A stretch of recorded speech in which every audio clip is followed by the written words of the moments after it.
আসসালামু আলাইকুম এভরিওয়ান, কেমন আছেন সবাই? Welcome to my another new video. আজকে আমার লাইফের একটা বিশেষ দিন। এই যে বক্স দেখতে পাচ্ছেন, এটা আমি এখন ওপেন করছি। টানটানা, আজকে আমাদের 3rd অ্যানিভার্সারি। আজ থেকে ঠিক 3 বছর আগে আজকের এই দিনে 9/12/2021 আমাদের অ্যারেঞ্জ ম্যারেজ রেজিস্ট্রি হয়েছিল। আলহামদুলিল্লাহ, সময় আসলে কত দ্রুত চলে যায়। দেখতে দেখতে তার সাথে আমার জীবনে 3টা বছর কিভাবে জানি এত তাড়াতাড়ি কেটে গেল। তার সাথে দীর্ঘ 3 বছর মানে 1095 দিন কাটিয়ে এসেও না আজকে মনে হচ্ছে মাত্র 3টা দিনই তার সাথে কাটিয়েছি। তাকে নিয়ে আজকে আমার লাইনের পর লাইন বলার কিছুই নেই, শুধু আমি একটি কথাই বলবো, একজন স্ত্রী তার স্বামীর প্রতি কতটা সন্তুষ্ট হলে তার সাথে দীর্ঘ 1095টা দিন কাটানোর পরে সে বলতে পারে সবে তো 3টা দিনই তোমার সাথে কাটানোর সুযোগ হলো।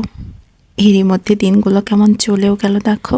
এই সময়গুলো কেন আমাদের জীবনে থমকে থাকলো না? আসলে পৃথিবীর চিরচারিত নিয়মে সময়কে থমকে দেওয়ার সাধ্য কারোরই নেই। আমাদের যেটুকু সাধ্য আছে তা হলো বিশ্বাস, ভালোবাসার যত্ন দিয়ে এই সময়গুলোকে শান্তিতে ধরে রাখা। আলহামদুলিল্লাহ, আমরা ছোট মানুষ হয়েও আমাদের এই জার্নিতে সেটা আমরা করতে পেরেছি। আল্লাহ হায়াত দিলে হয়তো অনেকদিন বাঁচবো। সবার কাছে দোয়া চাই যেন এভাবেই সে আর আমি সারা জীবন একসাথে ভালো থাকতে পারি।